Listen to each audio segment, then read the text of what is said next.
রাত গভীর, চারিদিকে অদ্ভুত নিস্তব্ধতা। ঘরের কোণে বসে আমি বাবার পুরনো চেয়ারে হাত বুলাচ্ছি।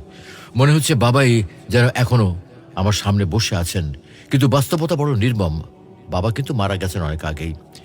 যে মানুষটা আমাকে প্রথমে হাঁটতে শিখিয়েছিল, আজ আমি তার স্মৃতির ভারে বসে আছি। বাবা সবসময় বলতেন, তুই বড় হবি, জীবনে অনেক কিছু করবি।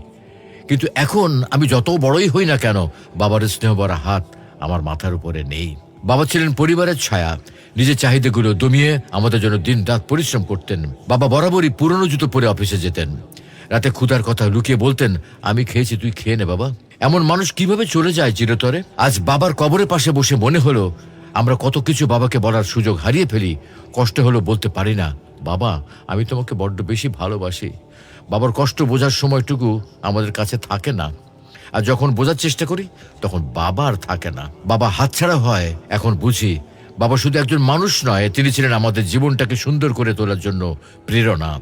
আজ আমি হয়তো সফল, কিন্তু বাবার সেই গর্বিত মুখটা আর কখনো দেখতে পাবো না। বাবা জীবিত থাকতেই তার মূল্য বোঝা জরুরি। তাকে ভালোবাসার কথা জানানো, তার কষ্ট ভাগ করে নেওয়া, এগুলো আর পরে কখনো করা যায় না। যাদের বাবা এখনো আছেন তাদের বলি, বাবাকে আগলে রাখো।